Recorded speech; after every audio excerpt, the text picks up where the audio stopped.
Guys, it's certainly a pleasure for me to come down here today and visit with you.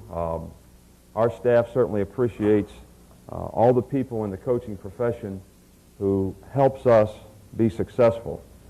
All the things that we talk about today have been learned from somebody else.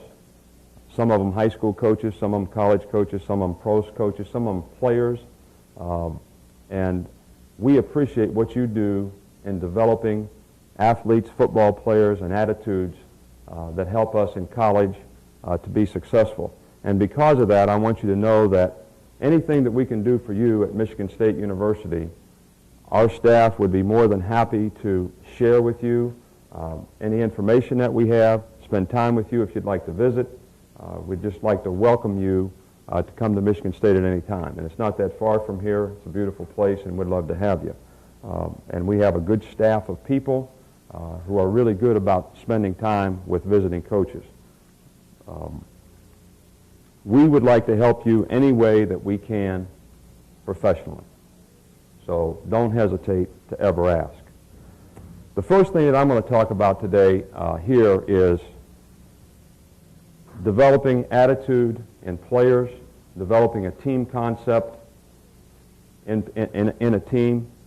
And I think the experience that we've had probably in college and then to go into pro football, take a team that was the worst defensive football team the year before and gave up a record number of points in the National Football League, and 4 years hence had the best defense in the league and the fewest number of points given up by any team in the league, and the fifth or sixth fewest in the history of a 16-game season.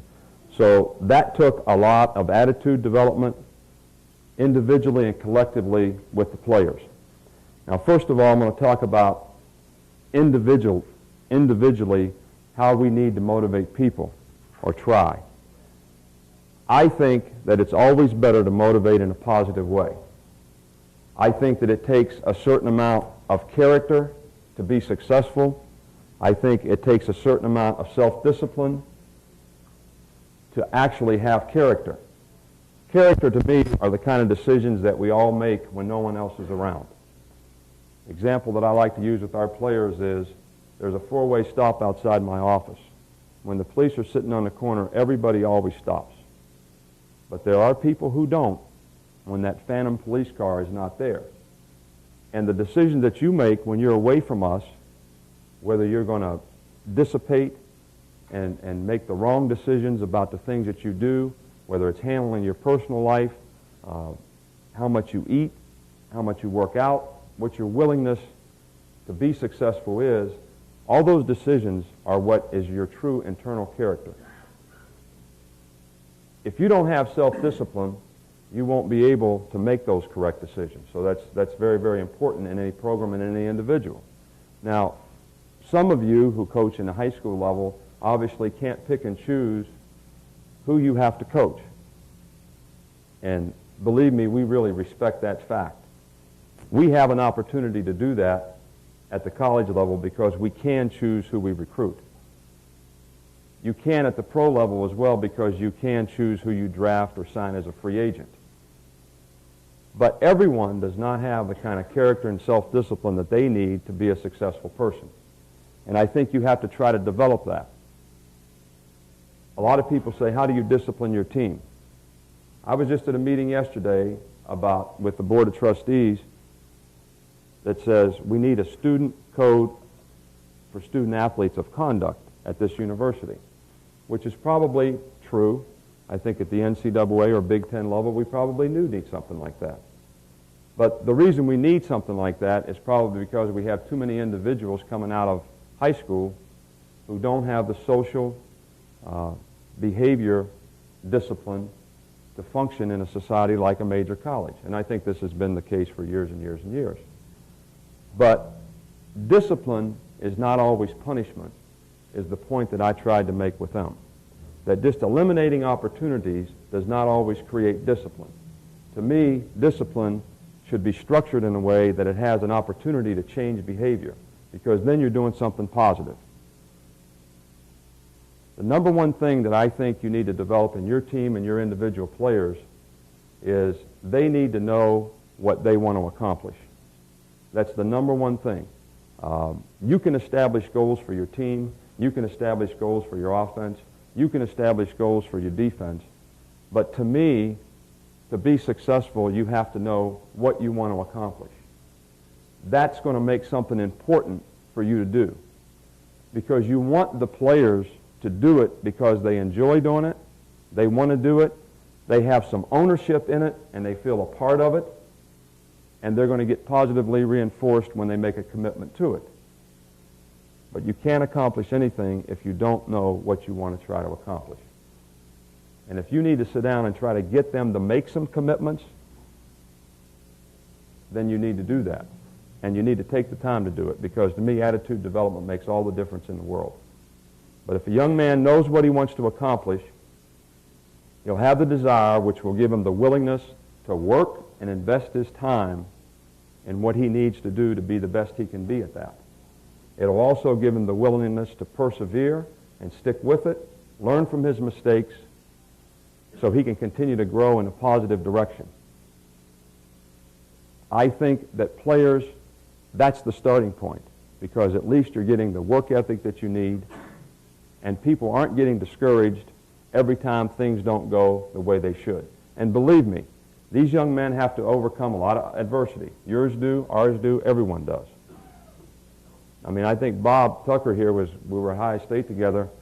The greatest speech that I ever heard given, Woody Hayes gave to our team before we went to play Michigan. I think it was 1981. We were like 17-point underdogs.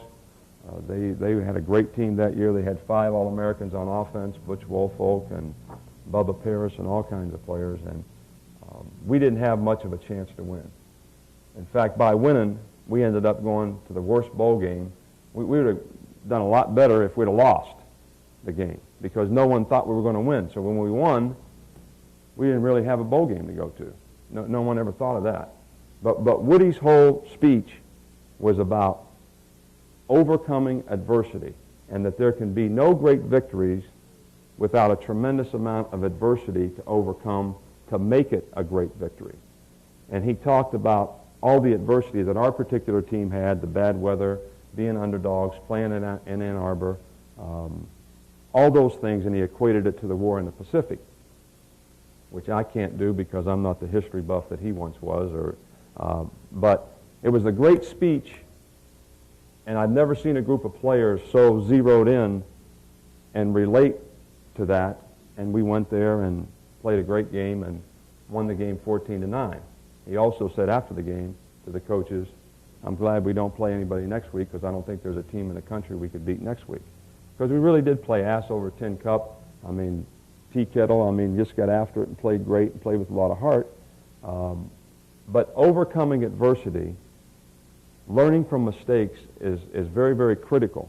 And I think coaching is teaching. But as coaches, you can find yourself criticizing a player almost every play. I had a young man do a study on me as a coach when I was coaching the secondary in Cleveland, and he was getting a master's degree in psychology or something at one of the schools around Cleveland, and he said, "I'm going to do a study on how many positive things you say to players and how many negative things you say to players during the course of practice." And as coaches, we can become critics, and as critics, I think sometimes you can become negative. And I don't think people respond as well to negative teaching as they do to positive teaching. Now, if any of you have seen me coach, we get after guys pretty good. But we've already established the expectations for what we expect from them, and they in turn agree that they're not living up to those expectations or standards or commitments that they made prior to that.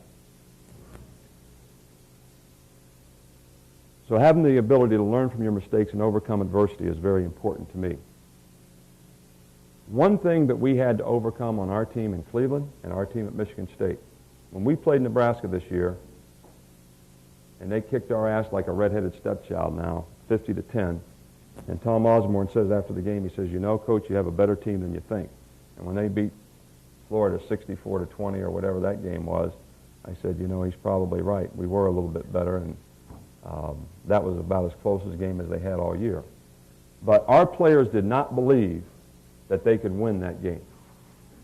There's no way that we believed that they could win that game. We had self-imposed limitations on what we could accomplish as a group. There's no question about that. There was a guy that I grew up with. His name was Shockey Males. He's the best free safety I've ever seen in West Virginia. Played at Fairmont State. Went to Vietnam, and he was one of those guys that chased the guys through the jungle and cut their fingers off and then wore them on his belt. That's the kind of mentality he was. And that's how he played free safety, too. But he got captured over there, and they put him in what he called a tiger cage. And it was a cage about as big as this, because they didn't have prisoner of war camps everywhere, so they put the prisoners in little cages like this so they can move them when they went different places. They just moved them and took them with them like a dog in a cage. Said it was the most restrictive situation and circumstance I've ever been in my life. I said, how'd you survive it? He said it was very difficult, took a lot of mental toughness, and all that type of thing. And he said it was very, very limiting. And I said, well, what's it like when you came back to the United States? What do you see in people? He says, I see a lot of people that wear one of those cages right on their head. And I says, what do you mean by that? And he says, there's so many people that have so many self-imposed limitations on themselves, what they can accomplish and what they can do. It's unbelievable, because he was in an experience that he had to overcome so much to stay alive in a circumstance and a situation that it was so easy for him to see the limitations that people put on themselves and what they could and couldn't accomplish. And I think, you know, that's very important. There was a guy that I used to watch fish in West Virginia. And the guy used to throw back the big fish and keep the little fish. And finally I asked him, I said, why do you throw back the big fish and keep the little fish? And he says, because I only have a 9-inch frying pan, which to me in itself is putting a lot of limitations on himself as a fisherman, right? There's only so much that he was going to allow himself based on the frying pan. And it's a simple story, but I know that our team had those. They did not believe in themselves. They didn't think they could win. They had been beaten too many times before. Their expectations was not for things to go well and to play to win, but their expectations were for things to go wrong and they would lose. And some kind of way, you have to throw this tiger cage away and build confidence in your players. And I think losing begets losing and winning begets winning. But if you positively reinforce, I think you have a much, much better chance to succeed in this way than if you just get on people all the time and you're critical. I think, and you have to coach every individual a little bit different. Can't treat everybody the same. It's probably the biggest difference between coaching college football and coaching professional football, which probably professional football has more similarity to high school football in terms of the coaching, because when the owner pays the guy the money, you got to coach him. If he can't backpedal and he has to play in a half turn, you better be able to teach him how to play in a half turn. So that's just the way it is. Just like when you get a guy that comes out for football, if he's the only right corner you got, then you got to teach him how to play right corner the best he can play right corner. And he may not be able to play it like Frank Minifield played it the year before, or Hanford Dixon played it the year before. Because Everson Walls was good in his own way, Donnie Griffin was good in his own way, but none of them could play with Frank Minifield's style. And I think you guys have to do that, but you have to be able to recognize those styles and differences. And I'm using an example of physical ability and physical style. You still have to approach an individual the same way from a mental standpoint. Every guy's different. What it took to get Michael Dean Perry to play was different than what it took to get Eric Turner to play. What it took to get Pepper Johnson to play was different than what it took to get Anthony Pleasant to play. But in the end, I always sat down and talked to them and made them make commitments of things that were important to them in terms of what they wanted to accomplish. Even if it was to get terms, P.O. Sagapulatelli, San Diego State, go to work them out, go talk to the weight coach. The weight coach says, I can't say much good about this guy. In fact, to be honest with you, if he was on fire, I wouldn't piss on him to put it out. Now that is as bad as endorsement as anybody has ever gotten from a weight coach that I ever went to work a player out. He was a Hawaiian guy, came from a bad neighborhood over there, was 6'6", about 300 pounds, had some vertical push up the field, a little stiff, but strong guy.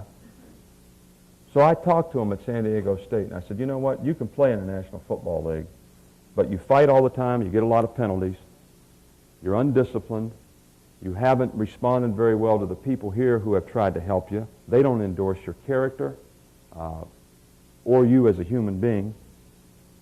And you expect me now to go back and tell the people at the Cleveland Browns that we should invest money and time in you as a football player.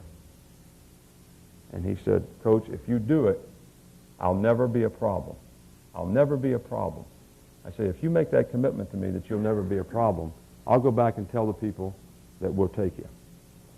We took him in the 6th round. He's still on the team. He's always been a good backup, solid backup player for us. He's never been cut, and he's never been a problem. Never been in a fight, never got in a fight in practice. They couldn't have practice there because he'd fight every play. So sometimes you can create terms with players that gets them to do things the way you'd like to do them for the betterment of the team, and also enhances their performance because they can't continue if they don't change. They can't continue if they don't change. I think this kind of approach, always trying to steer the positive, will help create confidence and self-esteem and a good feeling about an individual that I think is important initially in trying to develop character in a person to be successful. And I think that's what we're all trying to do. I think you try to do it in your program, wherever you coach. We try to do it in our program, is to create an atmosphere that the players have the best chance to be successful in.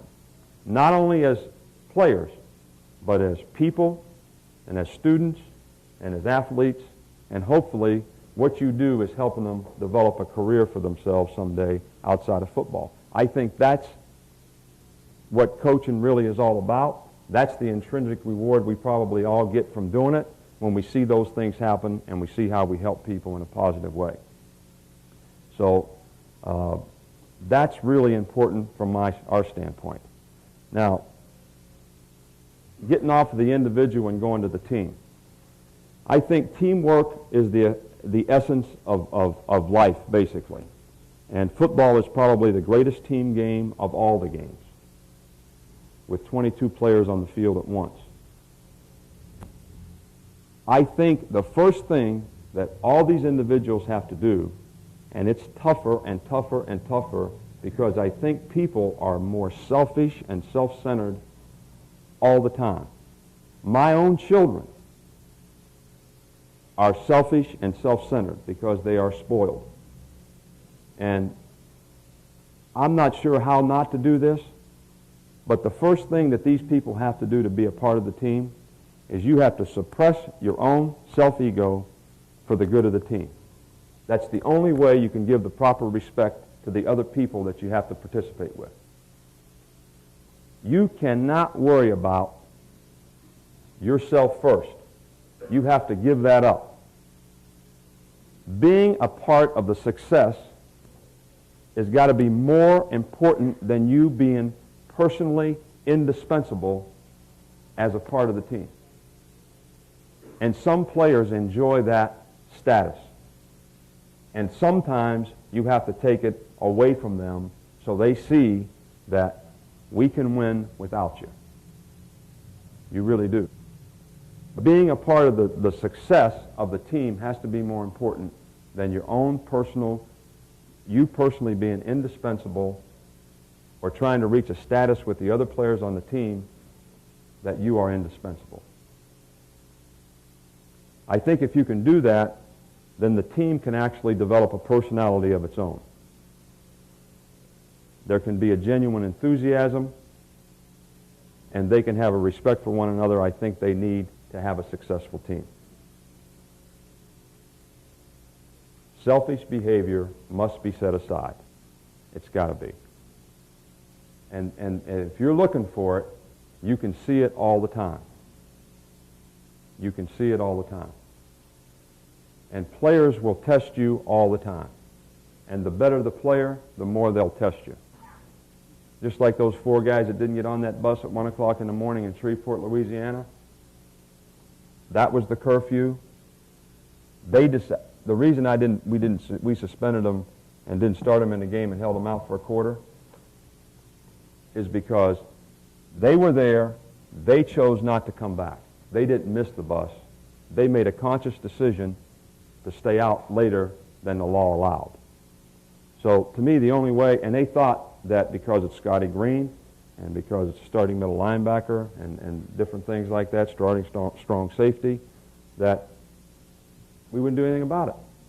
Sometimes those guys felt like they were indispensable to the team and didn't have to do what everybody else had to do to be a part of the team. So they didn't start in the game. Didn't hurt us. We were ahead when they went in the game. Then things fell apart later. But I think that's very important. Now here's the one thing that kills every organization. And this came from Pat Riley's book, and if you haven't read it, you should. Bill Parcells has a great book out right now, too, for coaches, I think in terms of attitude and philosophy. Both books are extremely positive books that I think will help you. But he has something that he calls the disease of me. And I think we all have this to some degree. It's your own personal ego.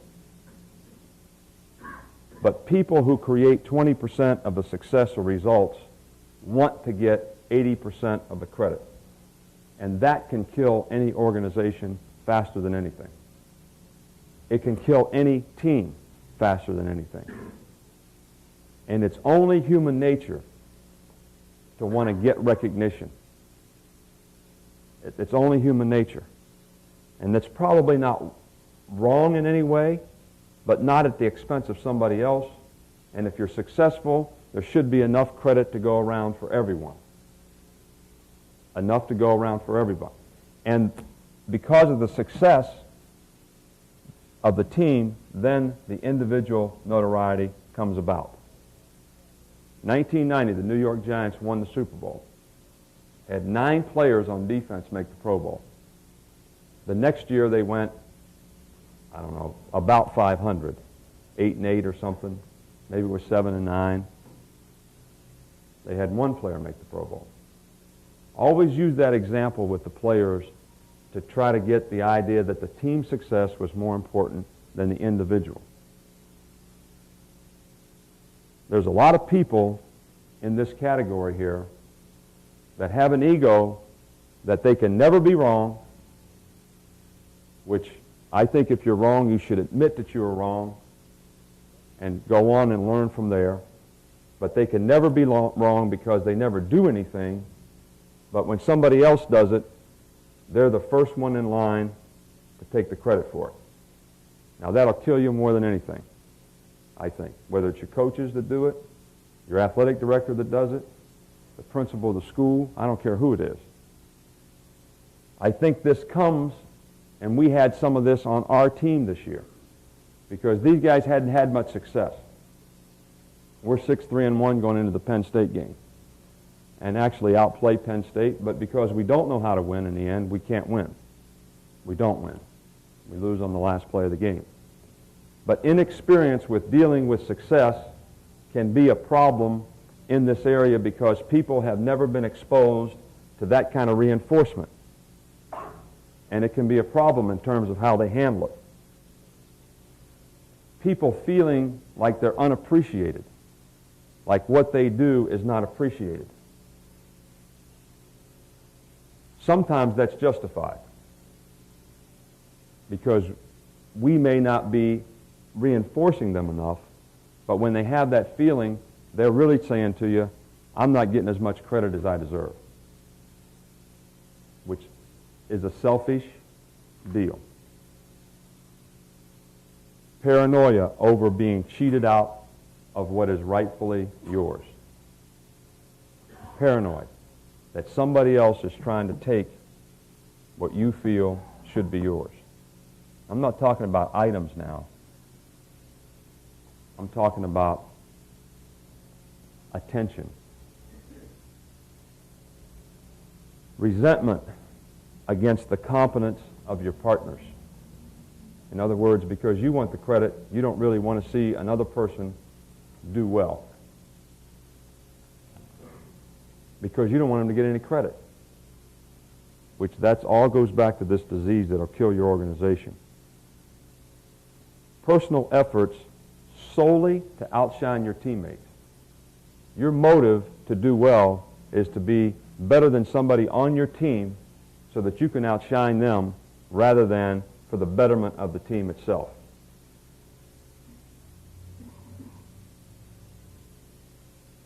A leadership vacuum that results from cliques and rivalries on your team. And look, our team in Cleveland in year 3 was destroyed. As much as we had great chemistry in year 4, in year 3 we were 5-2, 7th in the league in defense, doing fairly well. We have a bye week. We cut Kozar, David Brandon, who's a starting outside linebacker, and Everson Walls, who was really kind of looked up as a leader in the secondary, a very positive guy. We lost the next 5 games in a row. Not because we were playing with worse players, we weren't. It totally destroyed and divided the chemistry of the team. And there was this group over here that thought we should have. This group thought we shouldn't have. You know, we picked up Pepper Johnson and cut these 2 guys to get the money to pay him, so they didn't like him. And I mean, it was a mess. Almost made me have a nervous breakdown, I'll be honest with you. I mean, it was a mess. When you have to deal with those kind of attitudes because of divisiveness that divides your team. Because everybody had a different deal. Feeling of frustration even when the team performs successfully. If you think, I'll bet you everybody in here played some kind of ball sometime. I mean, we're all coaches. We all played something. I can't say that when I go through this, that honestly, as a competitor and a player, I haven't felt that to some degree at some time. Any of those 7 things. So I'm sure that you can understand what I'm talking about. I mean, I know you've all had a player on your team, you just win the game and you had to come in and say, what's wrong, man? Get your head up. We just won. We won the game. Well, I didn't think I played that well. Well, what does that tell you? It's not bad that the kid's disappointed in his performance, but still, the number one objective is what? To win the game and be successful as a team. So I think that's a problem. I think there's some other things that are really important in coaching and consistency and developing a team, and I think the one thing is integrity. To me, integrity is you stick to your principles as a person and an organization. And if you don't have principles, you can't have integrity because you have nothing to apply it to. I mean, it's like driving and not having a road map. You cannot have integrity if you don't have principles and principles in your organization that you have to live by. Now, that doesn't mean that you aren't flexible. It doesn't mean that you aren't flexible. You have to be flexible. Bill Belichick has integrity in terms of what kind of players he wants. He wants big guys. That's his philosophy. Power. People that can wear the other guy down in the 15th round and he can't hold his arms up anymore. That's the kind of football team Bill Parcells wants to have. That's how the Giants were in 90. But that's not how they were in 86 when they won. They passed the ball a lot more. They had Joe Morris playing instead of Otis Armstrong. Big difference. Or Anderson. But I think integrity is the only way that you'll have the respect of your team. And you've got to have principles. It's really important. I think you've got to be flexible so that you play to your team's strengths all the time. I mean, this year we had to throw the ball. And I can sit here and complain to you about the mistakes that Tony Banks made as a quarterback in a couple games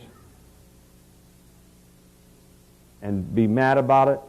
But the fact of the matter is with the players that we had, an inability to run the football because of an offensive line that couldn't get movement, not a very good defensive team, even though they played hard. We were small, couldn't stay on the line of scrimmage and all that stuff.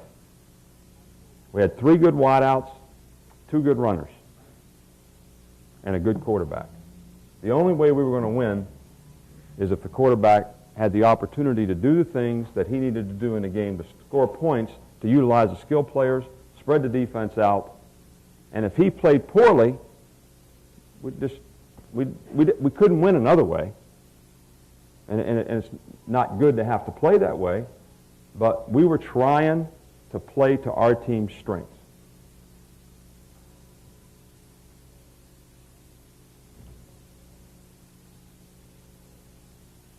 I mean, and to me, we sometimes change things that don't need to be changed as coaches. You call a defense, it works. You call it again, it works. Then you change it, and they hit something on you. Why did you change? If you know the guy can't hit your fastball, I mean, I keep throwing it for 27 outs. Why would you not keep throwing it? Why would we outsmart ourselves?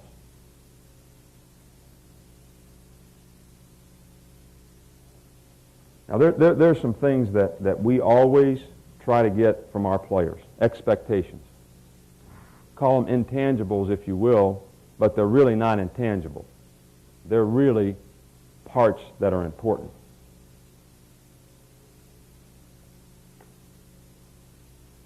Takes no ability to do any of the 3 of these things. Number 1, every player's got to give effort. Takes no ability to give effort. There's no one that ever said you had to run a 4.5 to give effort and try hard. Every play. And you establish the standard as a coach. 2, you cannot play football if you don't have mental and physical toughness. It's just a simple fact. It takes a lot of physical toughness to play, and to me, mental toughness is being able to deliver when the game is on the line. You don't choke. You don't start thinking about what's going to happen and how we're going to play to keep from getting beat rather than to keep playing to win. That, to me, is mental toughness. I don't remember the guy's name, but I watched a guy last year in Orlando in the championship miss 4 foul shots in a row, and he was an 80% free throw shooter in the last 2 minutes of the game. Did anybody else see that besides me? I mean, a long time ago. It was last year. The guy choked. I mean, the guy's a hell of a player, and he's an 80% shooter from the free throw line, but he missed 4 in a row, and missed them bad. Almost air balls. That does not reflect mental toughness to me, to be able to deliver, concentrate when the game is on the line. That's very important. But toughness, guys, is not a physical talent. It's a mental attitude. Be responsible for your own self-determination as a player. In other words, you have to know what you are supposed to do and know how it affects the team if you don't do it. That's a responsibility. So you don't make mental mistakes. You don't have to high jump, vertical jump 37 inches to be responsible for what you're supposed to do. When I was at Michigan State before, we had two of the most opposite middle linebackers you could ever have. Shane Bulla, both are from Ohio, in fact. Shane Bulla played at Cincinnati, a good Moeller. His dad was always a coach. He was a 3.5 student. He was a 6'1", 212-pound, 5-flat middle linebacker. Tough, smart, knew the defense better than I knew it. Made the checks and adjustments quicker than I could see them. And he was outstanding in his own way. The guy that took his place was Percy Snow, who was much more talented, much more natural explosion and power, could run 4.7, weighed about 230 when he was a freshman, 245 when he was a senior. He was not the smartest guy in the world, but his responsibility to knowing what he was supposed to do and the pride that he had in himself to make sure that every day that he went on the field, the other players would not think that he wasn't the leader, and he made himself know it every day. Even if you had to sit in that meeting for an extra half hour to say, if they're in fullback, halfback week, we're going to check this or that or whatever, because we defended a lot of sets in those days. Two totally different guys, got the same results in a totally different way, but they were responsible to their own self-determination and made sure they had it, one way or the other. I think that's the only way you can play team defense. I don't think it's the only way you can play as a team on offense. I think it's the only way you can play good special teams. Now, to get these three things, there's one prerequisite. Your team has got to be in good physical condition. Because when do people loaf? I loaf in my racquetball games that I have now when I get tired. That's when I loaf. Fatigue makes cowards of us all, is what Vince Lombardi said, and I believe him. So you're not going to be tough when you're tired, mentally or physically. When do you make the most mental mistakes, whether you know it or you don't know it? When you're tired. It doesn't have to be football. It doesn't have to be athletics. I mean, you make them at work or whatever. So all those things to me are intangibles that we always look for in our program. And you have to be willing to confront and demand people to get this. You have to make them run through the cone. You have to make them finish plays, not stop 2 feet short. You have to do that. I watch our coaches all the time. How they see guys doing things, but they don't say anything sometimes to certain guys. See it all the time. I wonder why. One good thing about coaching in pro football is I went to almost every college in the country. I mean, it'd have been in Mississippi, Mississippi Valley, Alcorn State, you name it, Norfolk State, everywhere in the world. The old coach at Norfolk State, about 67 years old, had been coaching there for almost 40 years. I said, what's your philosophy of coaching? He says, it's really pretty simple. If you see something happen on the field, and I'm quoting him, and you ain't coaching it, you letting it happen. And I really believe that. And I look at our team sometimes and our players sometimes, and I see that happening. We're not really coaching a guy to play that way, but he wants to play that way, undisciplined style, not finishing the play, not playing the proper technique, doesn't have the right eye control on what he's supposed to key or do, and we let it happen. And eventually, it hurts you in the game. because it leads to undisciplined performance.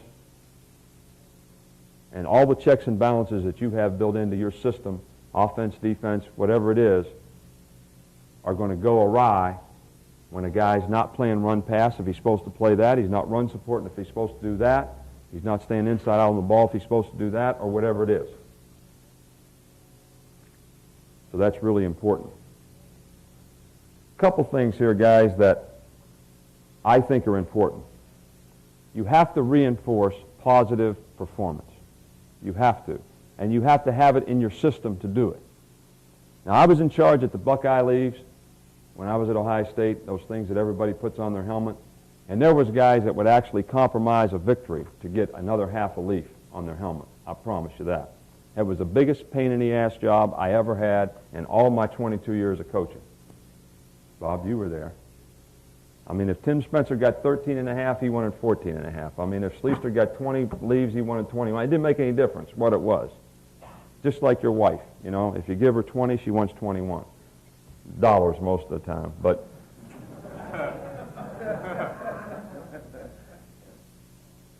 I think that's a way to do it,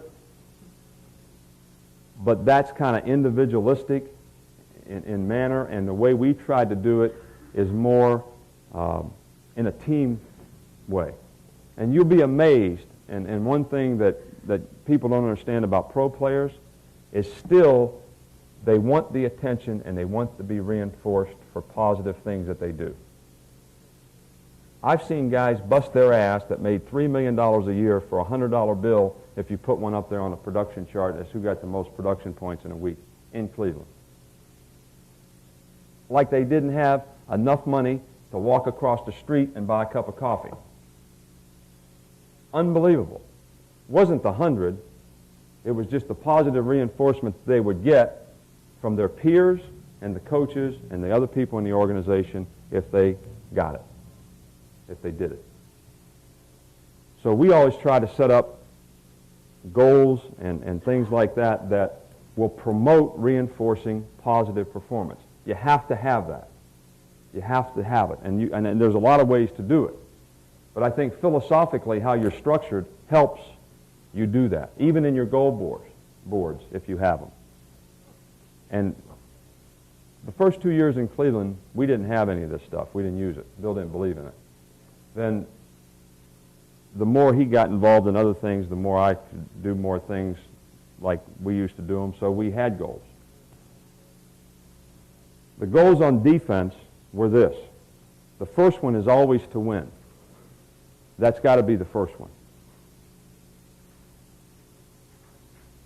The second one, because it's the truest measure of being a good defensive team, is to prevent the score. Doesn't make any difference how many yards they get, how many yards passing they get. It doesn't make any difference how many yards rushing they get. I think all those things are going to contribute to whether you do it.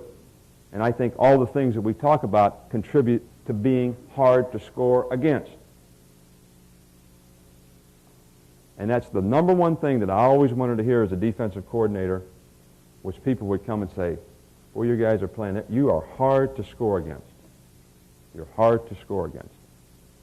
That's what you have to be. How many points do you give up? Now, I kind of think that 13 points a game, like in college, maybe it's less than that in high school relative to the rules and the skill players and guys running down the field on screens and all that stuff. I mean, the rules are there for them to score points. And I think if you really have a very good defense, like there was only one team in the Big Ten this year that gave up 13 or less points.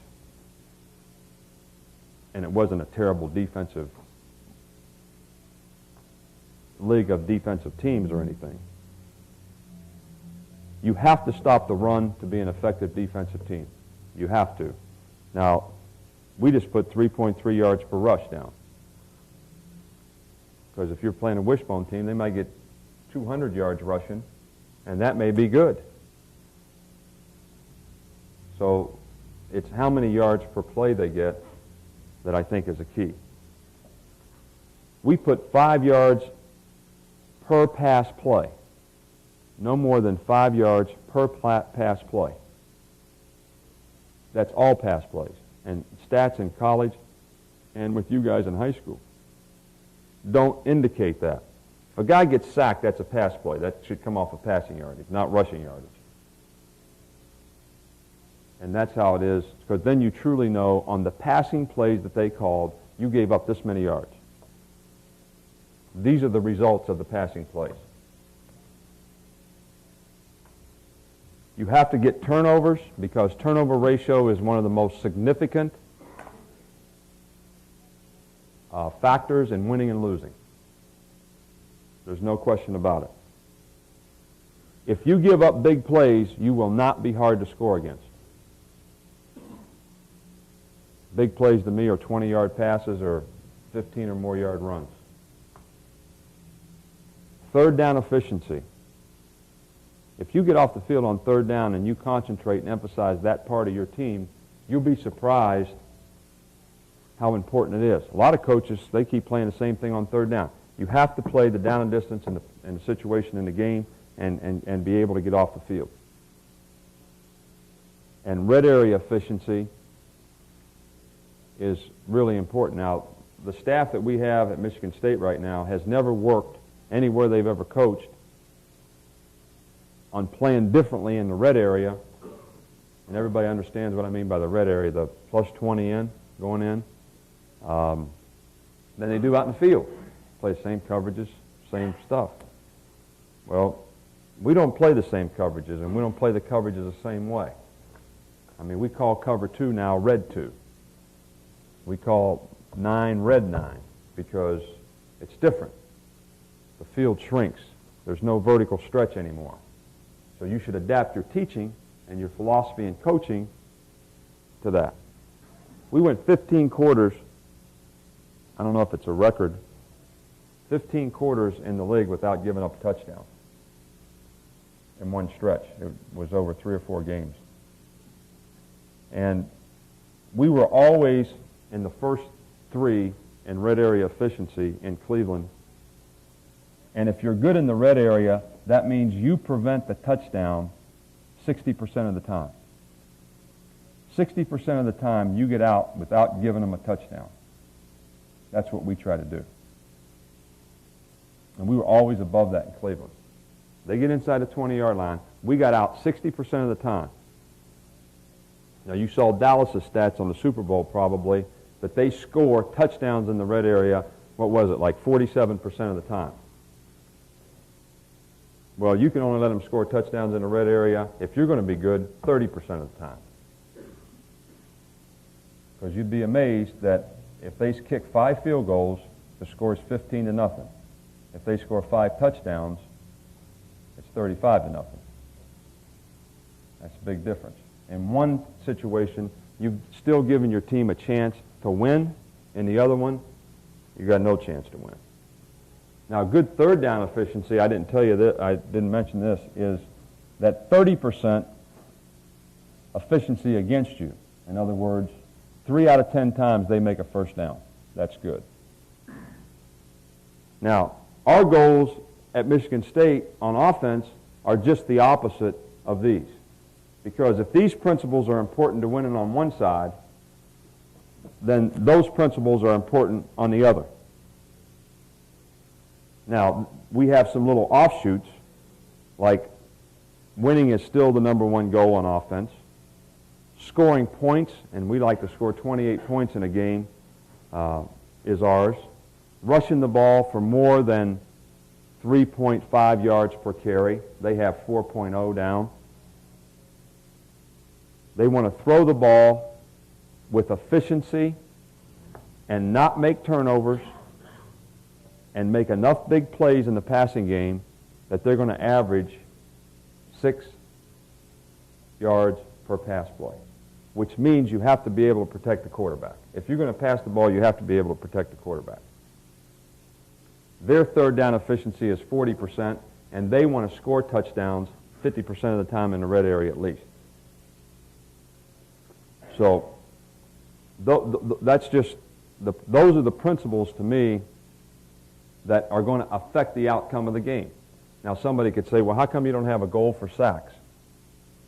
We did a study, and the teams that had the most sacks didn't play the best defense, and the teams that had the most sacks didn't win the most games. So that's not a significant goal toward winning and losing. I think all these things that I mentioned here are significant in affecting the outcome of the game, which that's the kind of goals that you want. Those are the kind of goals that you want. Now, how do you evaluate your team? Do you guys grade your players? Do you grade your players and say that you graded 88% in this game? Most people still do that. Do you do that, Bob? Still? We've always done it too.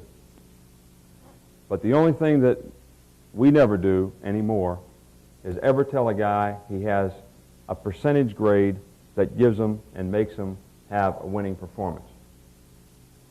And the reason for that is the first year we were at Michigan State, we go to Illinois, and Mike White was there, and they had a pretty good team then, and they beat us about 40-13. Kicked our butts good. We come back, we grade the film the next day, and the outside linebacker coach is in his meeting, and he gives his guys his grades, and he says, all right, Tim Moore, you played really well. You got 88%. That's a winning performance. I said, wait a while. We got beat 40-13. If we're going to have a team concept, there's nobody that can walk out of this room thinking that because they graded a certain amount, they have a winning performance. There's no way. Because you win as a team and you lose as a team. So what we grade for is consistency.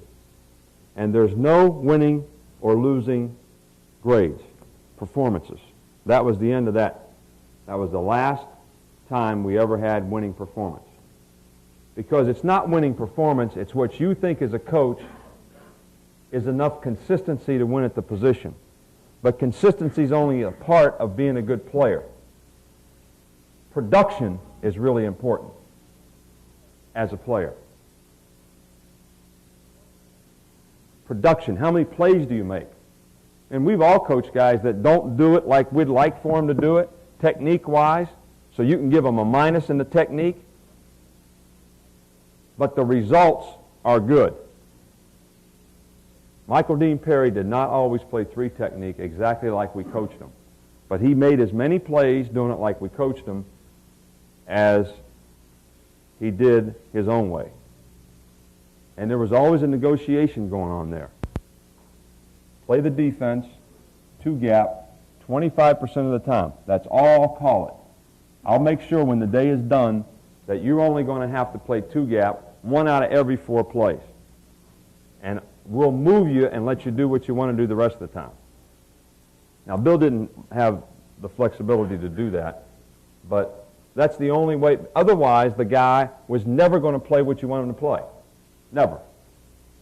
He saw himself as a one-gap player. He had great quickness, and he was, but he could do either one. So you compromise with the guy to get him to do what you want, but his consistency and his grade in the game was never good enough to be a winning performance, ever, because he never always played the defense disciplined like you would like for him to do technique-wise. But did he make enough plays for you to win? Most of the time. Most of the time. Now that sounds like a little bit of a contradiction, but he did. But consistency is important, but production is important. Now, we have a production chart, which this to me has been the best motivator for our players. It rewards the positive. It takes something away for the negative. And the players see, as a team, who is being a productive player. And it undresses the guy that's trying to bullshit everybody into what a good player he is when he's got 5 production points, when some other guy's got 162. Undresses him in front of the whole town because it's right there. And the grades arrive the same for everyone. And I don't have them all here, but I could give it to you.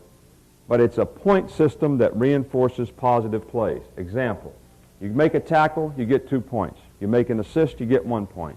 You cause a fumble, you get 3 points. You recover a fumble, you get 3 points. You pick the ball up and run it for a touchdown, you get 3 points. You make a block on a return, you get a point. You get a tackle for a loss, you get an extra point. You get a sack, you get 2 extra points. If you knock down a pass, you get a point. If I probably already said interception is 3 points. But all those things reinforce positive plays. All those things. Now, on the downside, you miss a tackle, it costs you 2. You get a penalty, it costs you 2. You get a no hustle, it costs you 1. You make a ME, mental mistake, it costs you 1. All those things cost you on the negative side because they hurt the team. Now, what you could do is reward a guy, if you really thought consistency was important, is guy grades 90% and you think that's good consistency, give him 3 points for that if you want to. Well, we didn't. But I'm going to tell you what, those guys used to come in that meeting room in Cleveland and they'd come around the corner and that's the first thing they'd look at. They almost run into me trying to see where they were on that chart. Every one of them. Didn't make any difference how much money they made or anything. And the 2 guys that were on top of the list, Pepper and Eric Turner, were the 2 leaders of the team. They were the 2 leaders of the team. In their way, they were the leaders of the team. Everybody respected them. They played hard in the games. They were good leaders in their own way.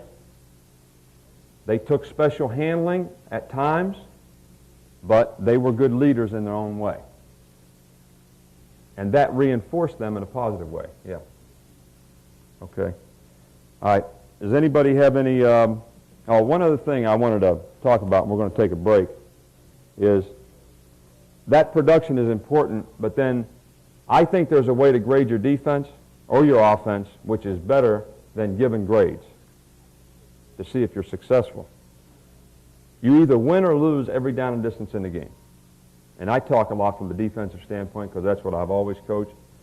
I played quarterback in high school, but just always coached defense. We take and we look at the play. We have a defense. 11 guys are supposed to do a job. Instead of saying it's 1st and 10, for us to be successful on the next down, we've got to make 2nd or 7 plus. We've got to make that next situation 2nd and 7 plus. So if they run a toss sweep and gain 5 yards and it's 2nd and 5, that is a loss for the defense. It's a loss. Why is it a loss? 58, Carl Banks got hooked. 39, the strong safety, got cut. The other 9 guys played the play great. We got everybody right gap control, getting off, running to the ball, second support by the corner, free safety running the alley. Everything's perfect. Well, why did we lose on that play? 58 got hooked, 39 got cut. Period. That's it. Then they start to see if we could just put a stone out there for contain 39, and just a damn stone. Don't have to move at all. Just get a stone where the guy has to run inside. Look at all the assholes that would tackle the ball carrier. And if you just, Banks, keep your ass outside, arm free right here, not that hard. You don't have to two-gap the guy and play it both ways. We've got another guy there, and then another guy here and another guy there. It promotes belief in your system and your scheme because the players can see that if we do it the way he's asking, I can see it'll work. It's not negative. It's just, and then if you have a defense that you played and Lawrence Phillips runs 50 yards for a touchdown and you don't have anybody that screwed up, then you better throw that one out and never play it again. We had a couple of those in that game. So that's how we evaluate our defensive, and the offensive guys do a similar style thing by whether they win the down and distance war. And you're always going to create a better situation for yourselves, and it makes the players very aware of the situations in the game. In other words, when it's 3rd and 20, what's a victory for the defense? They give up 19 yards. As long as they have to punt, it really does promote awareness of situations with your team as well. And it really, if you're playing under defense and everybody knows what they're supposed to do, and they gain 5 yards, You know, everybody didn't screw up. It doesn't have to be a negative play for everybody. Maybe the guy cuts back and the backside will overran the play. Whatever it is, that's the problem with that particular play. And the players can really see that if they do it correctly, and they don't have to be supermen to do it correctly, that we have a chance to be successful. So that's pretty much the attitude part of it, guys. If you have any questions about anything, don't hesitate. We're going to take a 10-minute break or so, 15-minute break, and when we come back, I'm going to talk more about coverages and more football-oriented stuff.